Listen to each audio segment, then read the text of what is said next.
December 20 చరిత్రలో ఈరోజు 1942 December 20న రెండవ ప్రపంచ యుద్ధ సమయంలో Japan imperial army air force కోల్కతాపై బాంబు దాడి చేసింది.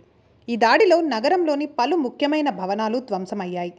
వాస్తవానికి ఆ సమయంలో చైనా జపాన్కు వ్యతిరేకంగా పోరాడుతోంది. ఇంకా భారతదేశం ద్వారా బ్రిటన్, అమెరికా ద్వారా చైనాకు సైనిక సామాగ్రి సరఫరా చేయబడింది. ఈ సరఫరా గొలుసును విచ్ఛిన్నం చేయడానికి జపాన్ భారతదేశంలోని ముఖ్యమైన నగరాలను లక్ష్యంగా చేసుకుంది. కోల్కతాపై దాడి జపాన్ వ్యూహంలో భాగమే. అయితే చీకటి కారణంగా బాంబులు హౌరా వంతెనపై పడకుండా రక్షించబడ్డాయి. ఇంకా ఒక హోటల్పై పడిపోయాయి. ఆ కాలంలో నగరాన్ని రక్షించడానికి బ్లాక్అవుట్లు ఉపయోగించబడ్డాయి.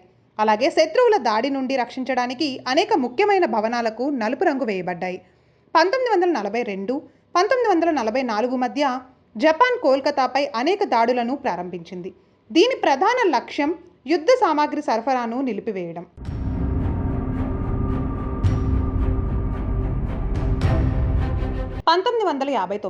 డిసెంబర్ 20న భారత స్పిన్ బౌలర్ జస్సు పటేల్ ఆస్ట్రేలియాపై ఒక ఇన్నింగ్స్లో 9 వికెట్లు తీసి చరిత్ర సృష్టించారు. ఈ రికార్డు చాలా కాలం పాటు భారత క్రికెట్లో చెక్కు చెదరకుండా ఉంది. దీని తర్వాత 1983లో కపిల్ దేవ్ ఒక ఇన్నింగ్స్లో 9 వికెట్లు తీసి జస్సు పటేల్ రికార్డును సమం చేశారు. అయితే 1999 ఫిబ్రవరిలో భారత లెగ్ స్పిన్నర్ అనిల్ కుంబ్లే పాకిస్తాన్తో జరిగిన టెస్ట్ మ్యాచ్లో ఒక ఇన్నింగ్స్లో మొత్తం 10 వికెట్లు పడగొట్టి జస్సు పటేల్ రికార్డును బద్దలు కొట్టారు. ఈ ఘనత సాధించిన ప్రపంచంలోనే రెండో బౌలర్గా కుంబ్లే నిలిచారు. అతని కంటే ముందు ఇంగ్లాండ్కు చెందిన జిమ్ లేకర్ 1956 జూలైలో ఈ ఘనతను సాధించారు. జస్సు పటేల్ 9 వికెట్లు తీసిన ఘనత భారత క్రికెట్ తొలినాళ్లలో జట్టుకు పెద్ద ఘనత. కుంబ్లే 10 వికెట్ల రికార్డు జస్సు పటేల్ వారసత్వాన్ని మరింత ప్రత్యేకంగా చేసింది.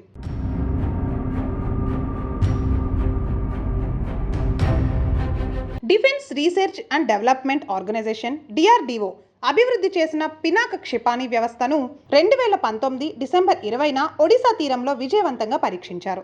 ఇది భారతదేశంలో తయారు చేయబడిన అత్యాధునిక మల్టీ బ్యారెల్ రాకెట్ లాంచర్. దీని అభివృద్ధి 1980లలో ప్రారంభమైంది. పినాక క్షిపణి వ్యవస్థకు శివుని విల్లు అయిన పినాక అనే పేరు పెట్టారు. ఈ క్షిపణి వ్యవస్థ 7 కిలోమీటర్ల నుంచి 90 కిలోమీటర్ల దూరంలో ఉన్న శత్రువులను టార్గెట్ చేయగలదు. ఇది అన్ని రకాల వాతావరణ పరిస్థితుల్లో పనిచేయగలదు. ఇక దీని కారణంగా ఇది చాలా ప్రభావవంతంగా ఇంకా నమ్మదగినదిగా పరిగణించబడుతుంది. ఈ అత్యాధునిక వ్యవస్థ ఉద్దేశం భారత సైన్యాన్ని బలోపేతం చేయడం, శత్రు లక్ష్యాలను వేగంగా నాశనం చేయడం.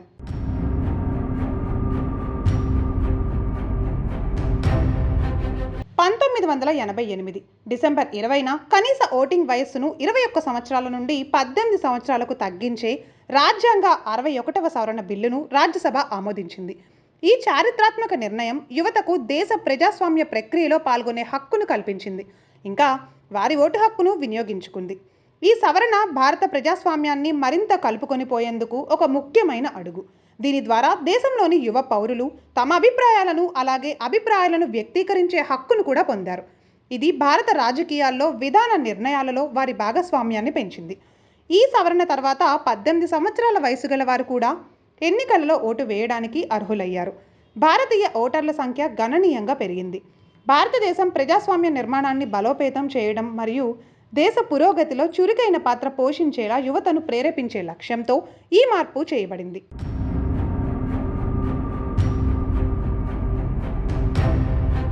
ఇక డిసెంబర్ 20ని అంతర్జాతీయ మానవ ఐక్యతా దినోత్సవంగా జరుపుకుంటారు. మానవ సమాజంలో సంఘీభావం ప్రాముఖ్యతను హైలైట్ చేయడం, ఇంకా అభివృద్ధి చెందుతున్న దేశాలలో పేదరిక నిర్మూలనతో పాటు మానవ అలాగే సామాజిక అభివృద్ధిని ప్రోత్సహించడం ఈ రోజు లక్ష్యం.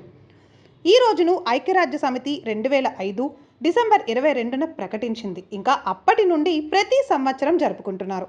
ఐక్యత, సహకారం ద్వారానే ప్రపంచ సవాళ్లను పరిష్కరించడం సాధ్యమవుతుందని మానవ ఐక్యతా దినోత్సవం ద్వారా సందేశం ఇవ్వబడింది. పేదరికం, అసమానత ఇంకా ఇతర ప్రపంచ సమస్యలను పరిష్కరించడానికి అన్ని దేశాలు, సంఘాలు కలిసి పనిచేయవలసిన అవసరాన్ని ఈరోజు నొక్కి చెబుతుంది.